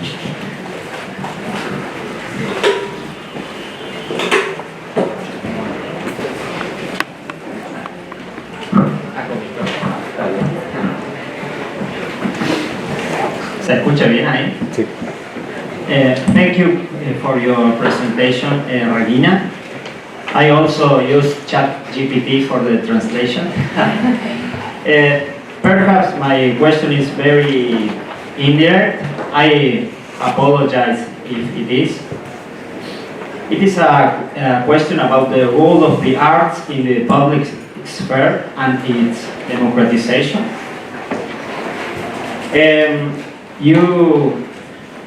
You talk about dialectical learning processes.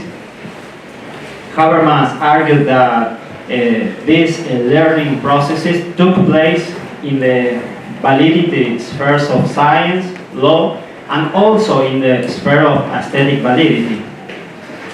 In Auch eine Geschichte der Philosophie, there is also discussion about learning processes in religions. Indeed, Habermas said that the Christian religion has been willing to educate itself in a secular manner. So, what do you think about the idea of learning in the arts? Do you think it is too rationalistic? Do you believe one should commit to a strong idea of progress? Because I believe that there has been learning in the arts, at least in one sense. The development of art has generated an understanding of its own definition. Well, it's the idea of Arthur Danto. That must, I think, that must have already been a form of dialectical learning.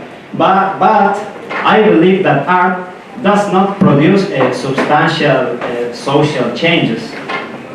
I believe in a communicative rationality in the art work that is only fulfilled on a small scale. Thank you. Sorry for my English. Por ahí podemos recopilar una serie de preguntas o comentarios o intervenciones y darle lugar a las respuestas de parte de los expositores. ¿Te querés acercar? Así te puedo pasar el minuto.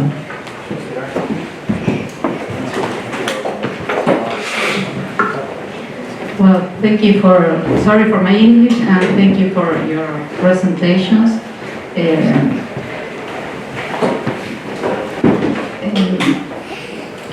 I work on the conceptualization of some problems, actual concrete problems of the public sphere, especially hate speech, fake news, and civil society.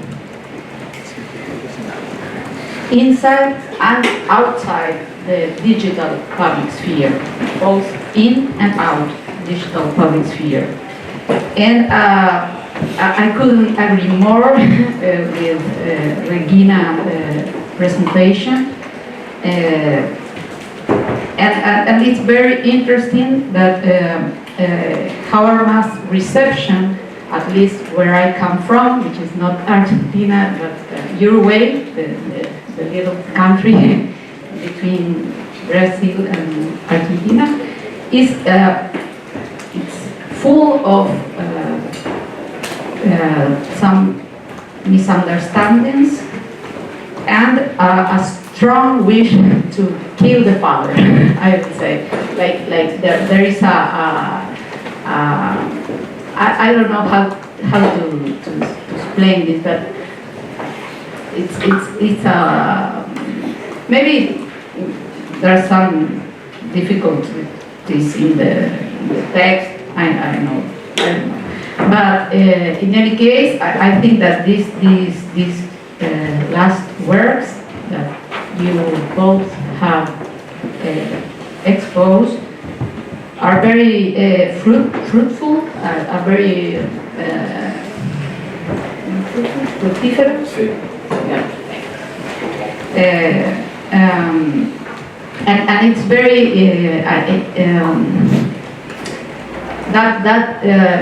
we have this in Spanish there, but that I think is a very powerful idea, this of reasonable freedom, especially here that we have, you have a libertarian, someone invoking freedom, another very different kind of freedom, very different. And I think that this phrase, the higher this Regina phrase, that the higher the obstacles, the more powerful the wish to confront them. And I think this event here now, this event, this conference, in a country that is clearly in a very acute crisis, that it has been said that critical theory is a theory of crisis. And we have here a very acute, very painful crisis.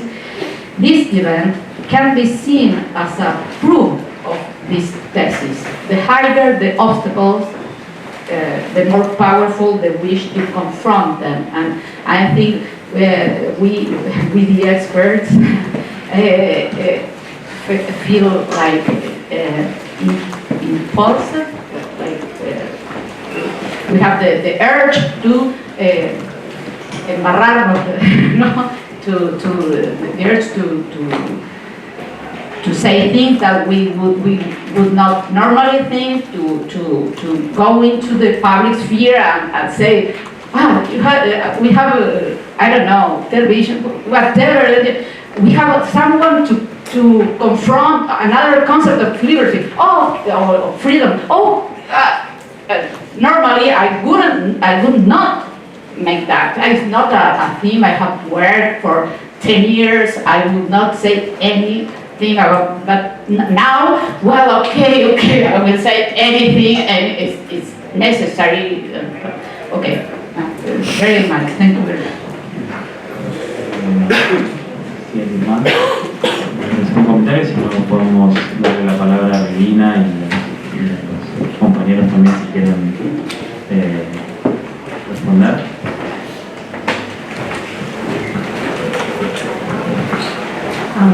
Thank you very much for the two questions, and I think some of the questions can be also asked Ezequiel and Gianfranco. With regard to the first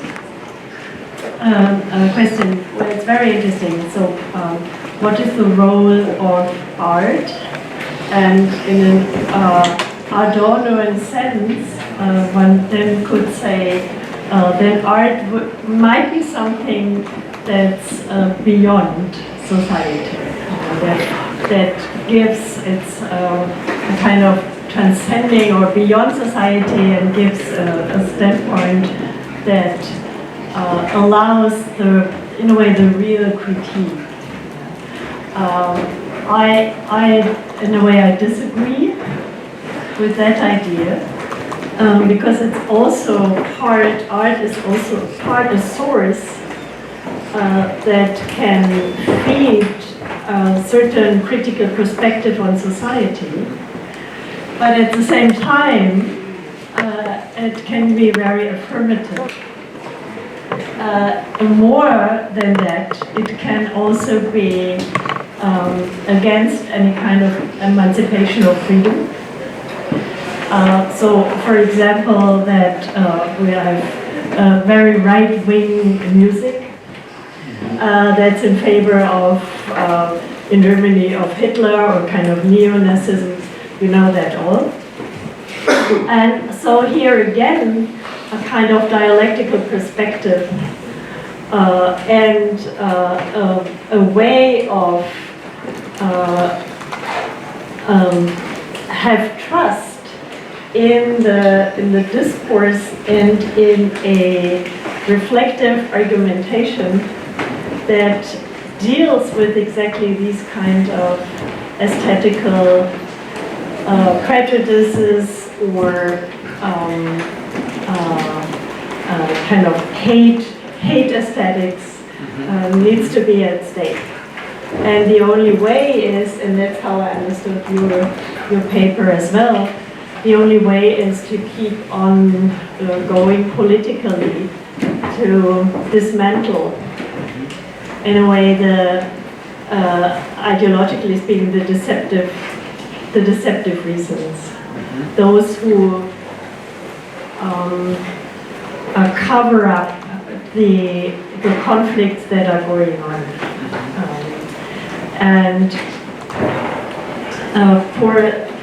with regard to the second question and comment, thank you very much for putting your finger or telling that neoliberal or libertarian societies, ideas, like the one we found in Chile, but also here right now, they are dealing with the notion of freedom that is also a kind of ideology that in a way is not the freedom that is kind of reasonable freedom, because it oppresses particular groups in society, not thinking about overcoming injustice, overcoming high inequality, poverty, and so on. So that's why, and I understood your paper as well in that respect, that democracy and democratic, and you would say this as well, democracy and democratic argumentation always needs to be based on a kind of truth, not a fundamentalist truth, it's a kind of formal truth that allows us to speak about the right or wrong reasons. And in that respect, the Habermas theory is still timely, I think. Or I would have questions to the two of you. I don't know if there's... Yes, if you want. But maybe you want to say something to what has been said. Okay, no, yo quiero comentar un poquito, solo por tu inquietud. ¿Hablo castellano? Sí. No, pues, perdón que hable en inglés, no, lo que pasa es que las dos cosas no... Mira, muy preciso. Sorprendentemente, yo te puedo decir que en esta encrucijada que implica la posible victoria de Trump o Bolsonaro en Argentina, los problemas morales son problemas cruciales para poder ganar esta elección a el candidato de la extrema derecha. O sea, y te lo digo como sociólogo que se dedica a estudiar este tema,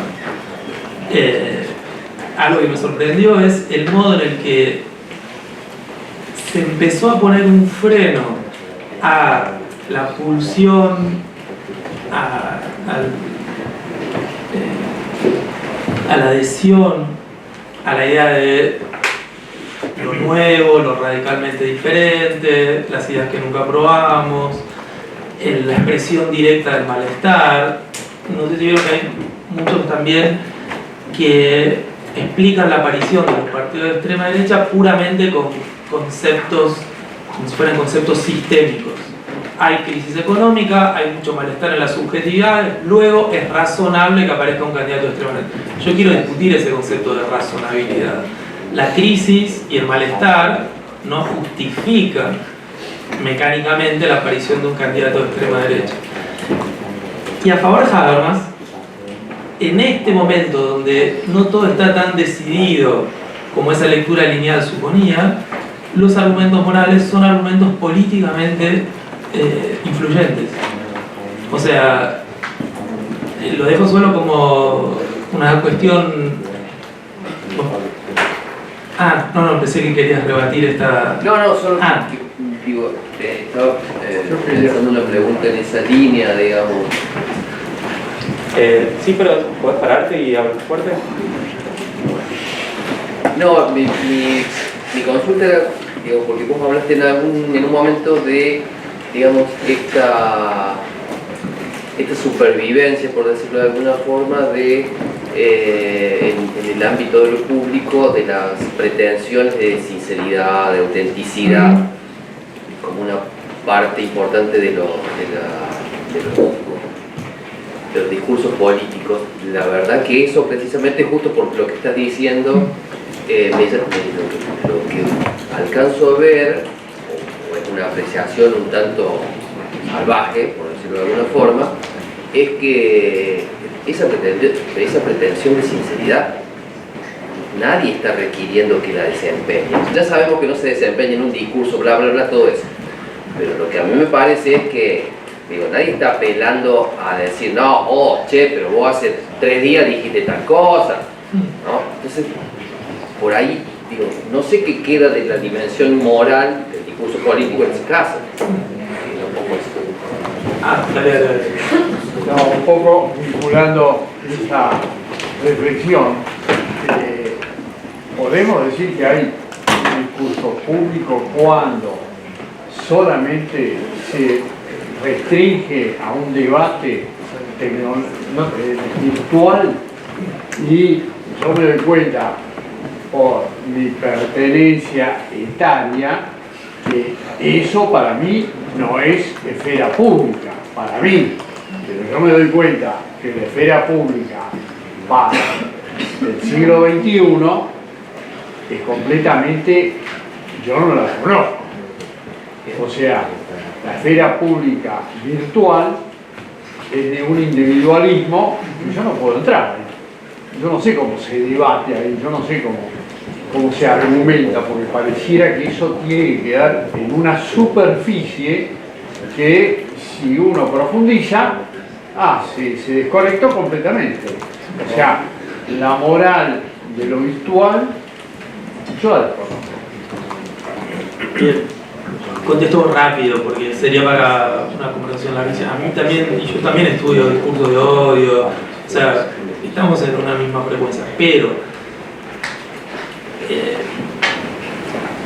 lo que estamos buscando son residuos de racionalidad. Me parece que Reina lo reconstruía. Nosotros estamos buscando residuos de racionalidad.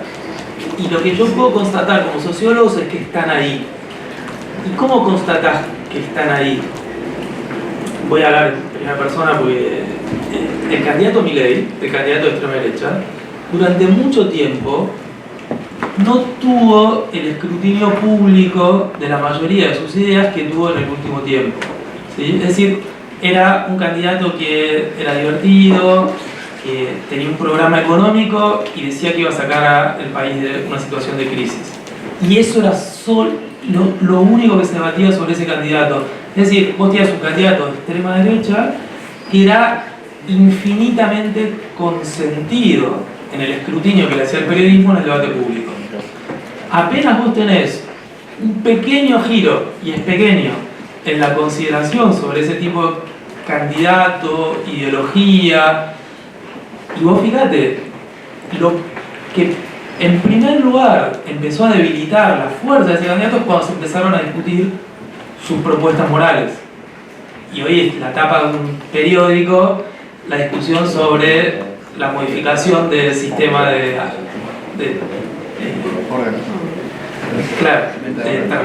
trasplante de órganos. Eso. Entonces, y para la pregunta que estaba acá sobre los que tampoco somos de la era digital, digamos, primero muy recomendable el texto de Habermas, absolutamente vital la reflexión que hace, discutible pero vital. Y de todos modos diría también, ese es un terreno en el que evidentemente hay una lógica donde lo que produce resultados es el poder económico, sin dudas. Algoritmos, publicidad, el dueño de una de las principales empresas de esta comunicación digital, uno sabe que podría estar posicionado a favor de uno de estos candidatos de extrema derecha. Entonces, eso está. Pero de vuelta, hay modos de intervenir también sobre ese mundo digital. Hay ahí como residuos y me parece que esas resistencias en el mundo digital todavía no las conocemos, todavía no las desarrollamos. Y yo, no sé si lo puse, pero una es legislar el mundo digital. O sea, si queremos que las tecnologías de la comunicación digital tengan algo del residuo de los presupuestos de una esfera pública democrática, hace falta legislar sobre ese tipo de comunicación.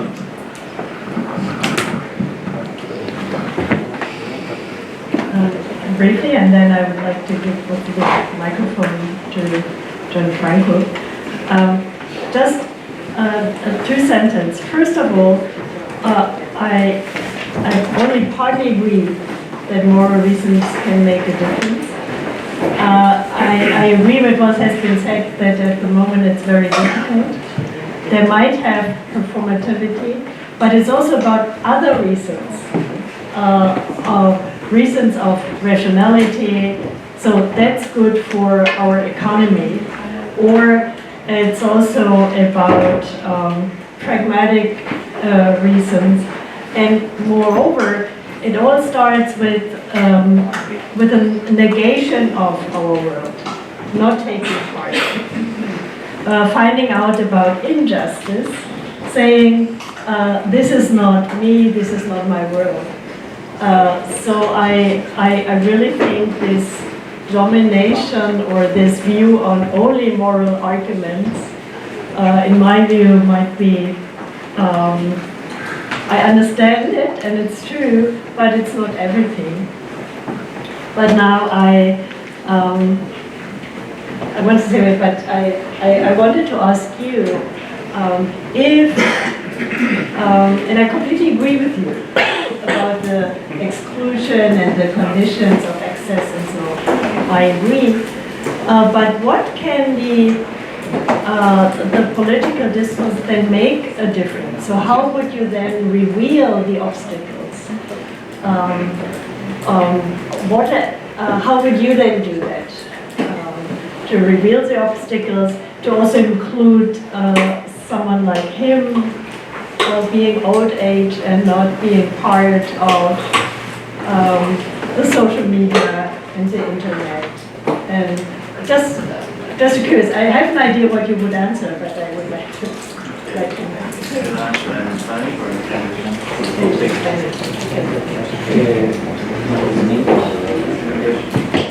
No, I will translate. Yes, no, es una pregunta complicada. Ya.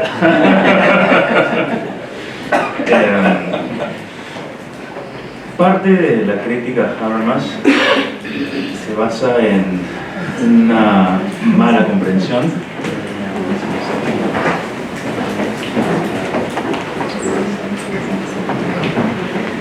según la cual Habermas estaría concentrado en una esfera pública principalmente formal e institucionalizada.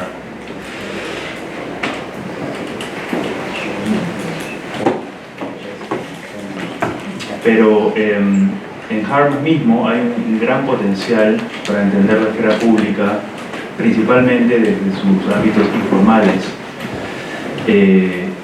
donde están los mayores disensos y no solamente problemas definidos, sino también posibilidad de problematización y de aparición de nuevos temas y demandas invisibles hasta algún punto.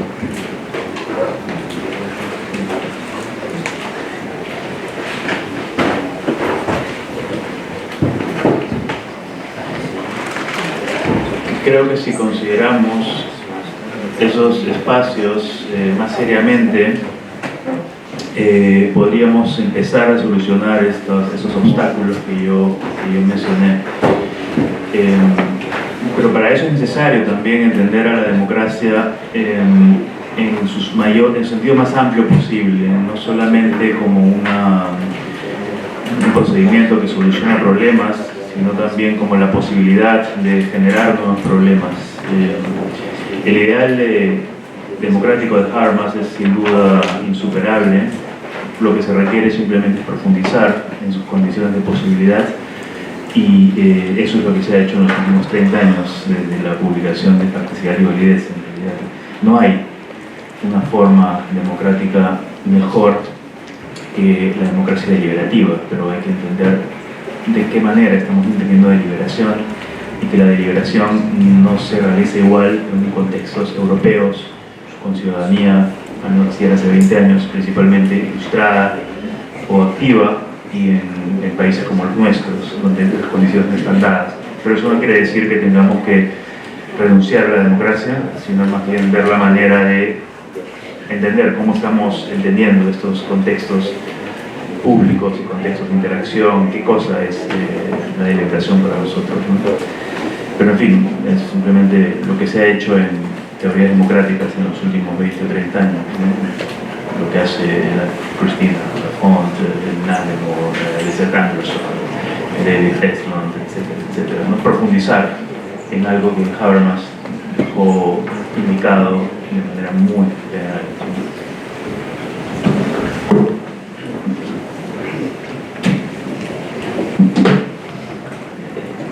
Bueno, muchas gracias a todos y a todas, a Regina, a Gianfranco y Ezequiel por haber participado de este encuentro. Les agradecemos a ustedes también, y bueno, estamos súper justos con el tiempo. Tenemos una cuestión técnica que necesitamos cargar la cámara, y mientras tanto podemos hacer el cambio ya para la conferencia de cierre de Reichelt, que va a presentar un trabajo titulado El punto de vista de la emancipación.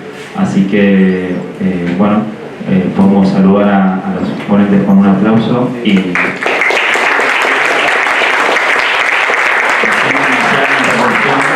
vamos a dar lugar ya al cierre de esta jornada del día de hoy con la conferencia.